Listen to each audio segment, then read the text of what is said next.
Good morning, good evening, ladies and gentlemen. Welcome back to Monday Mashup, where we talk about good old Alabama bringing a whooping to LSU, Mizzou squeaking by against a just terrified Oklahoma in this SEC. Oregon doing what Oregon does. Nobody cares. Miami.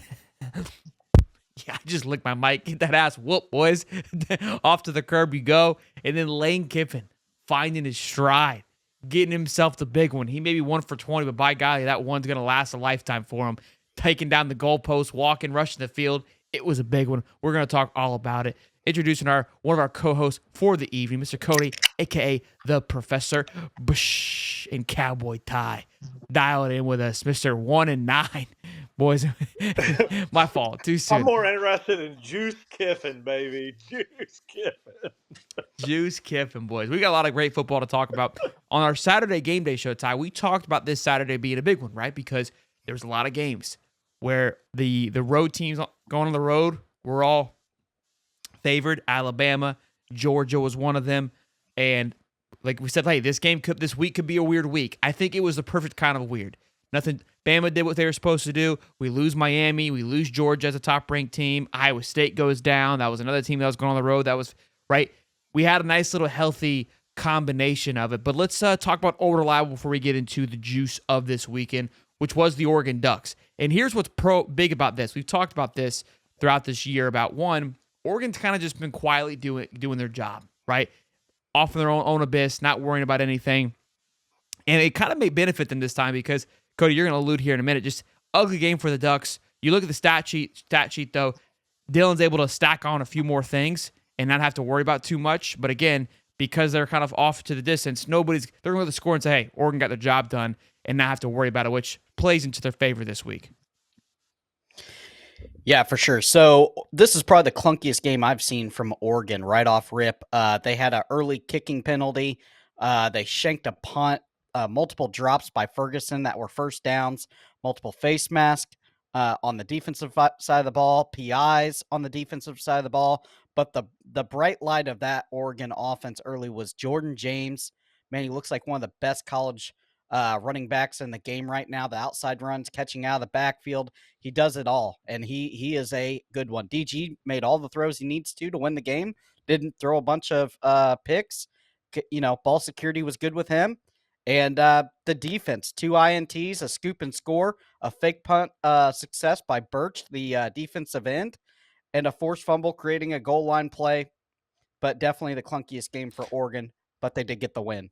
Look, I think games like this, you're going to have these. I mean, you kind of go through the season, they have their moments of highs, and you're going to, and again, they still handle their business. So what are we beating them up for?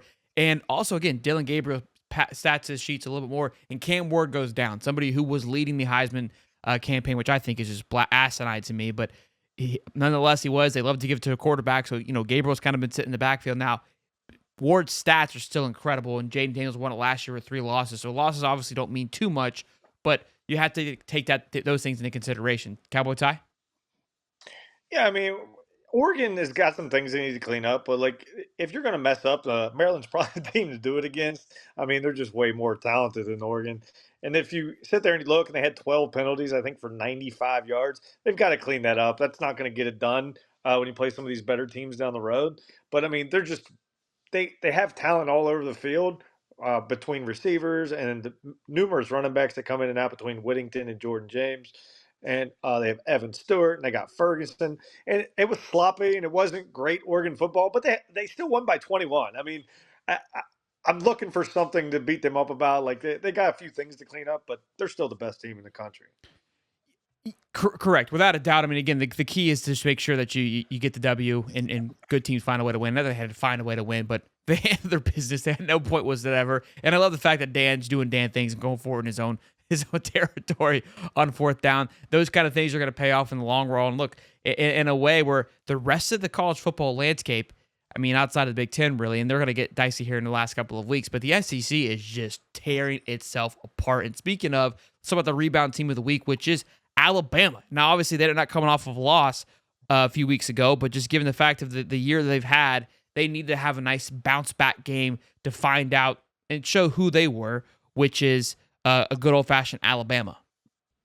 So curb stomping LSU 42-13. Now, I picked LSU to win this game, even though they were 3-point underdogs. I really thought they were going to handle their business. I thought Garrett Nussmeier was going to find his way. We were just talking before the show. LSU had a complete overhaul on their defense, firing everybody. Might have a second one coming year two. People were asking what Brian Kelly's buyout is. You're even saying before the show too, Ty, he's not that great. I've never been a fan of Brian Kelly, but sometimes we get kind of just I guess, distracted. What Jaden Daniels did last year, this recruiting class going into this year has been electric. But all in all, what has LSU really showed us? What have they done to make us believe? Again, I think you were a big believer, Nussmeier. I was a big believer. But Milroe destroyed you, 12-18 for 109 yards. But on the ground, son, just absolutely murks you. 12 carries for 185 yards and 4 touchdowns. Are you kidding me? This is what this kid does. How do you not game plan for this? So is Bama getting back to being Bama, or is LSU just highly overrated and we maybe put a little more stock into LSU than we should have? Ty?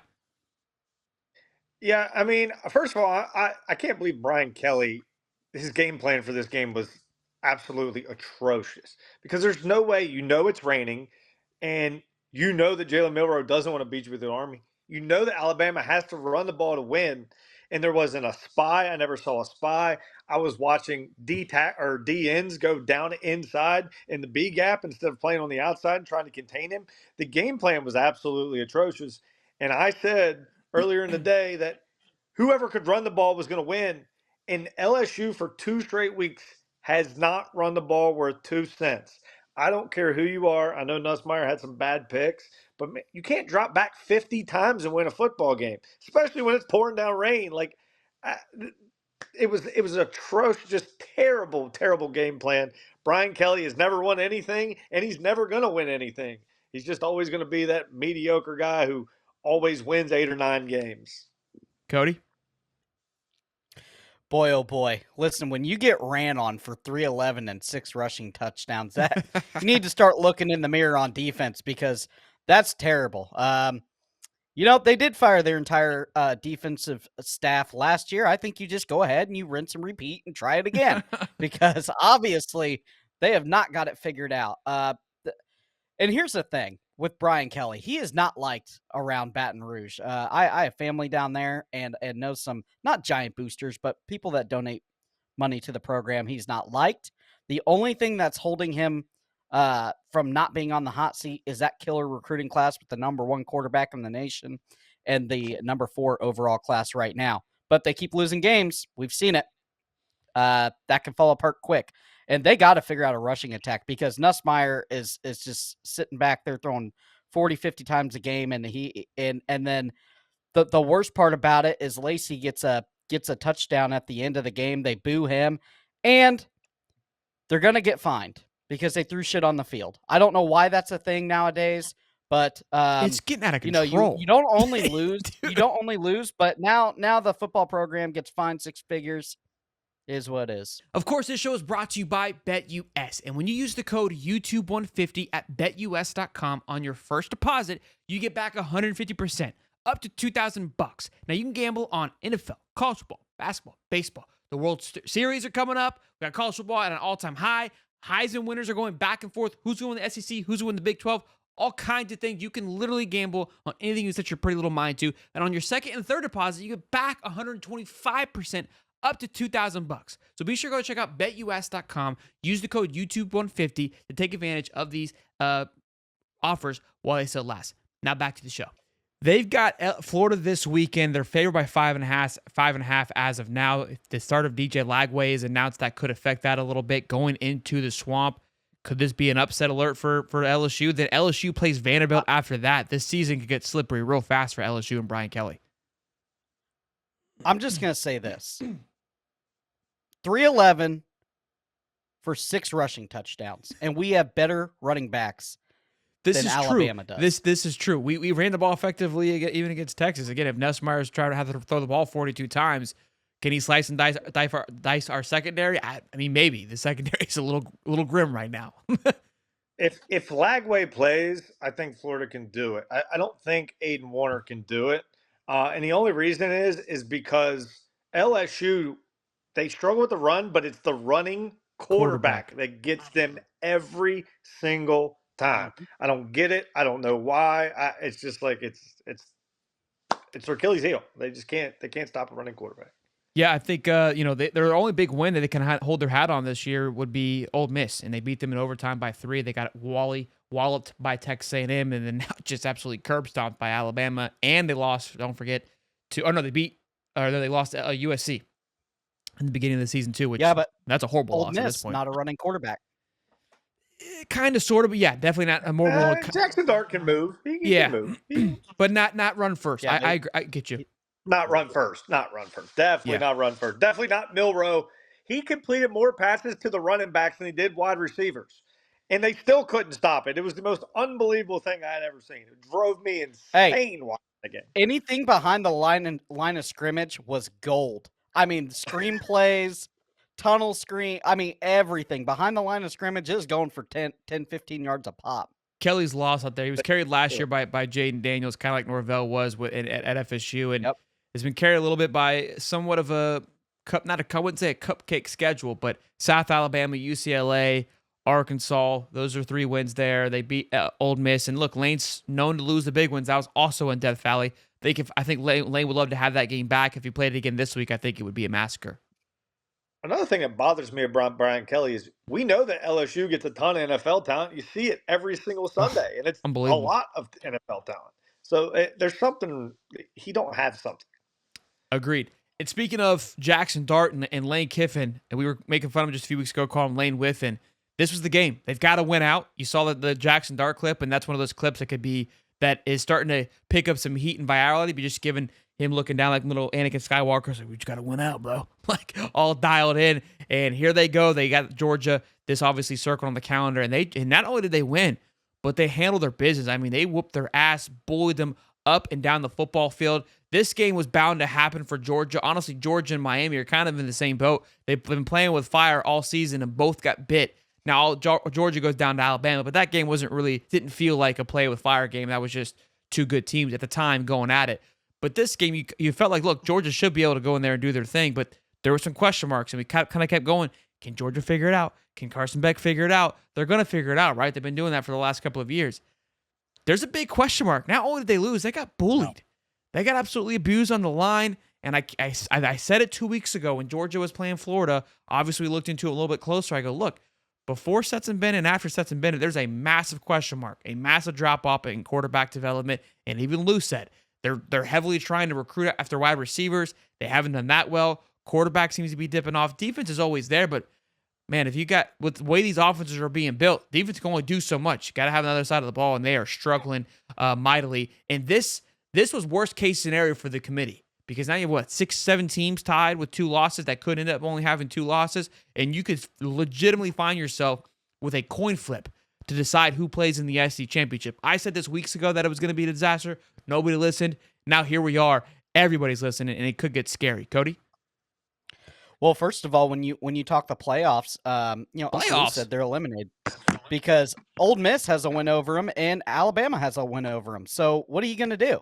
And Tennessee's probably going to beat the brakes off of them next week. So the aura of UGA and that team of being an elite team has wore off. Nobody is scared to play them. The defense is okay. They're not elite by no means. And from the get-go, let's break this game down. Dart does not look good. Throws a pick early. UGA drives down and scores, and that's about the 3 minutes that they had. That was the control of their game, because after that, Austin Simmons walks in and absolutely torches that UGA defense. Dart comes back, looks great, slinging it all over UGA. Run game was good. Ole Miss defense kind of found a way and to shut the running game down and the passing game. Stetson Bennett picks. I mean, what more do you want? And here's the best thing, UGA fans. That kid can't make it to the NFL this year because he's put up such terrible numbers. You get to have him another year for COVID year. Cowboy Ty? Yeah, so this game, I was expecting Georgia to show me something, and they didn't. We're so used to Georgia being the most physical team. they got out physical, and it wasn't even close. They were absolutely manhandled on the front in the trenches. The defensive line for Ole Miss just absolutely beat them up and down. And you at the beginning of the game when you throw that pick early and they go down and score, you're like, oh boy, here we go, this is it. And then after that, there was absolutely nothing they did on offense that was even remotely close to an offense. And then the squirrel, Juice Kiffin, comes on, and they couldn't do anything. The squirrel was running around. Georgia couldn't do nothing. They couldn't even stop the damn squirrel. I mean, they were just getting absolutely manhandled. Simmons came in and started all off with one drive, and then they just rolled on from that. It's like they fed off the freshmen. It was great. In their schedule, they've got a bye. Then they got Florida at Florida. That game we'll talk about it when it gets here. But if they play like they did this past Saturday, they should be able to do some things. Again, I think a lot lies on what DJ Lagos situation. And Florida, we're week to week, boys. Okay, I'll tell you in 2 weeks what that Florida team can do. And look, it's still Lane Kiffin, and he's been known to lose the big ones. He's been known to choke at the worst possible time. So that would be a game that I would see him choking. But right now, they've got 2 games to destiny. One being Florida, then two being Mississippi State. Go ahead. I think they go right into it. I think they go right into the playoff. I think this was the game I said they had to get by. I think they did it, and they just survived these next 2 games. Will be favored in both, and right into the playoff they go. So right now, Texas and Texas A&M play each other. They both have 1 loss. So one of those teams will go down to 2, and Ole Miss has 2. Georgia plays Tennessee. If Georgia beats Tennessee, then those 2 teams will be tied at 2. And again, if A&M and Texas, there's 1 at 1. Whoever wins that game basically is going to be in, because they only have 1 loss. So whoever the winner of that is in the SEC championship, which is crazy to think if one doesn't drop up into that point, which I don't believe they will.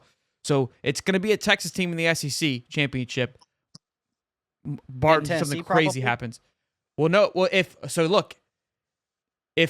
there's a guaranteed Texas team, if neither one of those drop a crazy game, Tennessee, if they beat Georgia, then yes, they would be in it. But if Georgia beats Tennessee, then that's where the issue lies, because you've got Tennessee, Georgia, Alabama, and Ole Miss all with 2 losses, and Mizzou and LSU all with 2 losses. Bro, it's mayhem. It's gonna be. Well, I would think Bama would get because they've beat Georgia, but Ole Miss beat Georgia. And Ole Miss beat Georgia. Some of these, Georgia's out. Some of these, Georgia's out. Tiebreakers I don't get. Yeah, Georgia. The tiebreaker is weird. Ole Miss and they lose to the top 3 if they lose to Tennessee. They lose Tennessee. They've lost to Alabama and Ole Miss. They're out. They're out of the playoffs. If they beat Tennessee, though, I don't know. It's going to be nuts. Not enough crossover. I said it early on. It's a disaster the way they've got it all worked out. Let's get into the peeled off, though. Miami gets kneeled on again by Georgia Tech. I love this. This is so much fun. And as much as I want to throw shade and have fun, which I will, don't get it twisted.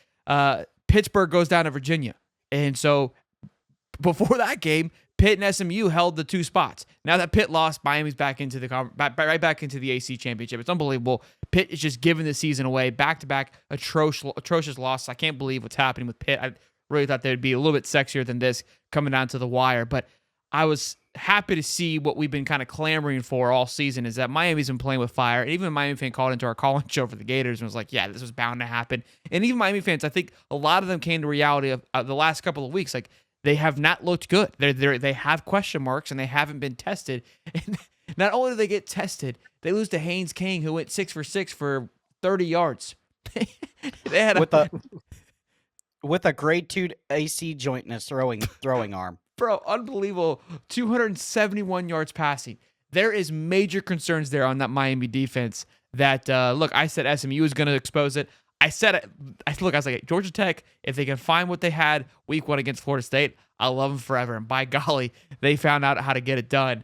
But look, it's as a Miami hater, if me being real with you, this couldn't have happened at a better moment. You were in a place where you could afford a loss, and Pittsburgh just gave you a gift. This game means nothing. As much as I hate it, it is irrelevant. As if you went out as you anticipated, you'll be in the AC championship. Just do your job. I don't think they will, but I was really hoping this could really turn their. Imagine they lose this game and they're on the outside looking in. I mean, that would have been incredible. That would have been so cool. But I think they'll be just fine, though. Cody, thoughts? Yeah, Haynes King, grade 2 AC joint, can't throw the ball in his throwing shoulder. And they just run it right down Miami's throat. I mean, it was spectacular to watch. Miami's defense gets absolutely shredded. And it's funny because all year I heard, preseason, I heard how great this defense is going to be with Bain and company, elite defensive line, best defensive line in the nation. And boy, oh boy, did they do nothing against the run game. And Cam Ward had a fumbling issue. Well, guess what? It's back, baby, because he essentially fumbles the game-winning drive away. Yep. It reared its ugly head. They got after him, his laziness in the pocket of standing around and looking. They sacked him. I'm telling you. I said on the Collins show, this kid is not going to be a great NFL quarterback because the defense is so much faster, and he can't get it done. The Fumble Rooskies are back. Cowboy Ty, although FSU has not had much to hang their hat on, I think as like myself as a hater of Miami, this was good to see. All of Florida. I don't know if you saw the stat today. Florida was 0 for 11 in professional and everything, whether FAU, FIU, UF, USC, USF, Florida State, the Bucks, the Jags, and Miami plays on Monday. Not a single Florida football team won. I mean, we're talking down to the nitty gritty. It was 11 teams. Who did the Jags lose to? Tyler? Yeah. So, I mean, we were waiting for this to happen. I mean, the inevitable was coming because you can't continue to play with fire like they do week in and week out and try to outscore someone. The defense is a problem for Miami. I'm not willing to put this on Cam Ward. I mean, Cam Ward, once again, played another great football game. Like, yeah, he fumbled at the end, but he's trying to make a play. I know there's a lot of Cam Ward haters. I'm not one of them. But the defense is a problem because when you know they're going to run the ball and you still can't stop them, it is an issue. I call it the modern day triple option. Haynes King only threw the ball 6 times. He was still a little bit banged up. They had the other kid come in, Aaron, and he threw. I think he threw like 10 balls, but like obviously the running game was how they won. They out physicaled them. They beat them. And this is one of those teams that Miami was probably going to lose to because they can't, like, if you can't stop a run game, you are going to limit your possessions on the offensive side of the ball. And that's exactly what happened. They controlled the clock. They limited the possessions. They ended up running the ball 48 times for 275 yards. Miami did not get enough possessions to come back. Georgia Tech handled the game exactly the way we were supposed to, and that's why they won. Look, like I said, I love it. Doesn't mean too much. I think the best thing for me, I think that it's going to put a little bit of a negative notch into the Cam Ward Heisman campaign, which I'm never a fan of cheering against somebody. I just think that the fact that he was favored when we've got someone like an Ashton Jeanty and Travis Hunter, what they're doing, that's the part that I hate, is that we have 2 once-in-a-lifetime talents happening, and we just keep favoring towards a quarterback. In a conference that hasn't been electric, they haven't really looked good winning these football games. Like, it's almost like they're just creating Heisman moments. Like, it's like video games type stuff. It's like, let's get behind to see what we can do. Like, that's not cool.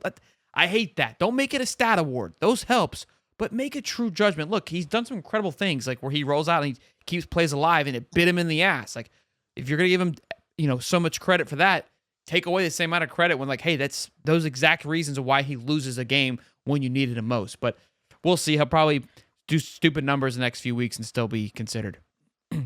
Well, Miami hasn't played the toughest schedule ever either.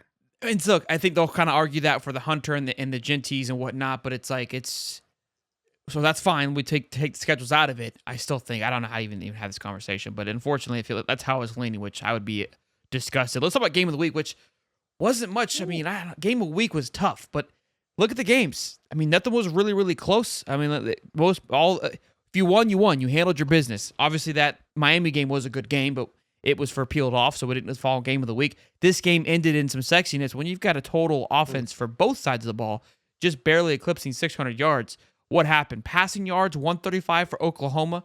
I think Jackson Arnold had 74 yards passing, 143 for Drew Pine. Rushing yards, 135, 122. I mean, what did they play football? They just like slap each other? What? It was a great game. It was a good old fashioned just back and forth, a tusk and a turn, and Oklahoma falls short again. I think they've got probably 2 or 3 games this year where they've just basically they've given it away at the last second. Oklahoma fans are in shambles. They want to burn it down, spit on it. They're asking for Brian Kelly and Brent Venables. I saw 2 tweets this past week asking for both of those coaches buyouts, and I was like, man, those was like 60 and 70 million. I'm like, Florida's throwing fits about 26 million. I was like, could be worse. It could always be worse, I guess. Cody. Hey, OU, you're not playing Maine. You're not scoring 60. Welcome back to reality. Boy, oh boy. Arnold fumbles the first drive. He fumbles the second drive. Now, he did end up figuring it out. Their most effective play was a fake punt jump pass to the tight end. It went for like 60 yards. And then a throw play to Arnold. Just a kind of a bad game. Night, Mizzou, cold. I mean, that's what they like in a rivalry. This is an old rivalry from the Big 12 days way back in the day. So OU's defense shined, got a late scoop and score to make it interesting.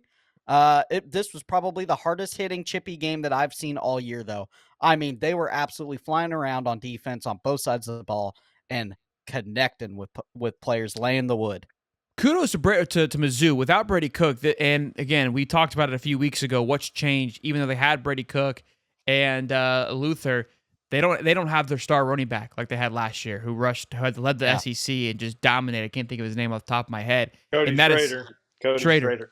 Blake. I thought it was Blake. That was something that people haven't really spoke about too much, but they have not been as efficient on the offense. So this is what I love and give credit to Eli. Again, I think this is something that Billy has lacked, is like, I know what I have. So we're going to keep this game ugly as possible and not allow for my quarterback, Drew Pine, who's trash. And I think you said a couple weeks ago, how is Drew Pine even on a college football roster? Cowboy time. So for the fact that you said that and he comes out here and makes Drew Pine look somewhat feasible, kudos to them. And again, Oklahoma, we've been giving them shit. Again, they've lost a couple close ones. That defense has done a good job of keeping them in it. So it wasn't completely. And then at the end of the game, they asked Eli, like, your thoughts. He goes, we're still playoff bound. And they're ranked 23rd. I mean, technically, I think they are. They're one of those teams with 2 losses. They're not ranked high enough, so I don't know how he feels that way. And again, I don't think they're going to find a way into the SEC championship. So, but in all reality, I guess they still are playoff bound. Ty? Yeah, I mean, that team's not going to the playoff. I get it. They only have 2 losses. They have to be the ugliest 2-loss team I've ever seen. Their offense is miserable. They do play. I will say they play physical, but they are not a playoff team. It's not even close. But as for the game, there's 2 of the most disappointing programs this year. Florida State is number 1 and OU is number 2. All I heard was Jackson Arnold was the guy. He was going to be the guy that brings OU back. And I can tell you, they are awful. Jackson Arnold is just absolutely, unless he figures it out, they're lost, because it was such an OU way to lose with 40 seconds left, and you're trying to drive, and he fumbles the ball back, scoop and score, and they lose the game. I mean, it was absolutely just OU. Missouri, both of them, they might have played physical and hard, but they were not. They just don't look like pristine programs right now. Could you consider Mizzou the biggest letdown of the year? I mean, I think OU. I mean, there's. I wanted him to say no. It's OU. FSU. I just wanted him to be like, what? Look, the reason I say this, like, I still think it's a massive letdown. Look, obviously OU is let down. FSU is a colossal letdown. I put them in their own category. But Mizzou was in a very favorable position, kind of like FSU, but I think there's more unanswered questions for FSU than what Mizzou had coming into this season. Mizzou, coming off a great year last year, do lose some pieces, like we just said, in Blake Schrader. That's not that great. I wouldn't imagine it's such a massive piece to fix, but clearly it was.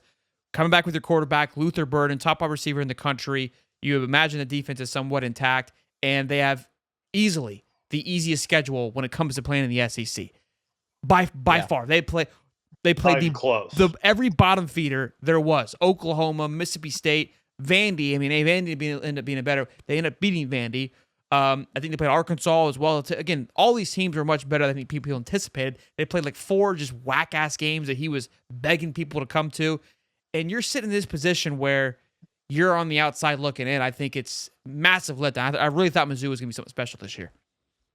Their wins are Murray State, Buffalo, 6 against Boston College, 3 against Vanderbilt, Massachusetts, 4 against Auburn, and they beat OU on a fumble, scoop, and score. That's 7 wins. Golly, dude, that is just disgusting. I'm just saying. What's OU's like, wins you though? can beat OU's 7 wins aren't good either. Yeah, but look, I think outside of I'm not OU saying that. fans, I thought I had O and U. I think going, I want to say 7-5, maybe. They were natty bound. No, that was only OU fans. Anybody with a brain knew that was not going to happen. People really, I think most people felt Mizzou would be more than what they are, kind of like FSU. Look, again, FSU is in a category of its own. But well, gentlemen, yeah, way above. Yeah. Hold on though. The best thing about OU in with Texas is they weren't going to be second fiddle. Texas isn't that good of a team. They're only probably 4 or 5 team in the nation now. They're steamrolling again. And, OU begged to fire offensive coordinator last year, that Levy, that went to Mississippi State. They're begging to fire these offensive coordinators too, because, it's not the players. It's not Brent. It's the play calling. It's definitely not Brent. Mississippi State has a better offense than they do. Try to tell them. Don't yell at me, Ty. Boys and girls, ladies and gents, Ty, Cowboy Ty, Cody the Professor. Fantastic week 11. We only got a few more weeks, boys. 3 weeks left. It's coming down to the wire, and I think every week, I know for a hard, cold fact that they're going to be the most exciting weeks of college football because they're going to tell us massive stories week in and week out and tell you the entire picture of how this playoff thing is going to roll out. I think we knew that it would be tough, right? People would always argue, like, well, there's 4 teams. You're arguing about the 5th team. And here's the thing. When it was the 14 playoffs, you legitimately were just arguing about that 5th team, 4th and 5th, who took that 4th and 5th spot very so often. Last year was by far the most egregious we've seen in that era of 14 playoffs. And I love the way that it ended. Sorry, Ty, but it was incredible. I didn't think we would have this issue with 12. I can't say I didn't think. I knew that we would. I didn't think it would be as controversial as that's what it's looking like it could be. There is going to be legitimately 5 to 7 teams that could argue for those spots. I really think that's how it could shake up because I don't know. Go ahead. If you did it right now, say that playoff started right now, it's tough to do right now. That's my point. And again, if each week ends, right? So first 4 out, you've got first 4 out right now. This is the prediction, okay? Is Georgia, BYU, SMU, and A&M. Next 4 out would be Clemson, Kansas State, Arizona. That's kind of whack. So let's just look at the first 4 because that would be 13 through 17, which again, like I said, those 4 to 5 teams you could argue should be in it. Mizzou, I couldn't argue to be in it. Clemson, I can't because of the losses they have. Not very great. Group of 5, you got UNLV, Army, and Tulane. So I think, and then they're going to be out because Boise State's going to take that group of 5. Yep. And who's in the playoffs is Alabama, Penn State, Ohio State, and Boise State. Those are your 8, 9, 10, 5, 12. Ole Miss, Notre Dame, Tennessee, Indiana, and then Oregon, Texas, Colorado, and Miami because they're predicting Colorado to beat BYU in the Big 12 championship because that's the 2 teams in the Big 12 championship right now. So but my thing again, Georgia, BYU, who essentially would have 1 loss because they're assuming they lose the Big 12 championship to Colorado, is now going to be kicked out. They're assuming SMU would have 2 losses, their second loss being the ACC championship to Miami because Miami's taking that 3rd spot. And then A&M, I guess they're just going to get out because they only have 2 losses. But based on how the SEC shakes up, they're going to be on the outside and sitting in. And same thing with Georgia. Okay, so they would be one actually a more favorable reason. But again, that would only put them with 2 losses in the SEC, but 3 losses, I think, in total, right? Yeah, so that makes more sense. But Georgia, I guess if Georgia loses to Tennessee, they could also be out. And that's probably how that prediction is going. Again, it could work itself out, right? But it's going to be nuts. It's going to be nuts. It's going to be fun. I want Army to beat Notre Dame so bad this week. I'm the biggest Army fan there is right now. Bryson Daly is going to get an invite to the Heisman. I keep saying it. And somebody came on live TV this morning and said it at a sports show, and I can't remember where it was, but they were like, this kid deserves a chance to go to the Heisman. I was like, I fucking love this guy. I love it. And look, I think if that happens, Notre Dame would be out. of the playoff at that point, Yes. which I love even Yes, more. So. I agree. Because Notre Dame just makes throwing rules up. In a world where all these guys got to go through all this nonsense, they get to handpick their schedule is an absolute joke. Although their schedule is healthy. I looked at it. I can't really hate on it too much. I just that you get to kind of nitpick and weigh your way through it. I'm not a huge fan. Boys and girls, Cowboy Ty and Cody the Professor. Hope you guys enjoyed today's episode of Monday Mashup. Like I said, only a few more weeks left. Honestly, we'll probably do this into the playoffs because now the playoff plays a bigger factor than what the bowl game was. So we may be making some altercations to this show that we're not prepared for or used to given the landscape of college football. So I keep saying it's the end. May not be the end. Could just be the beginning, boys and girls. And I feel that it is. Smash the like button, subscribe. Hope to see you guys later on tonight, Wednesday. Keep your eyes peeled for Tuesday shows. We are firing them out while it's college football season. Peace and love. Be safe. We'll see you, boys.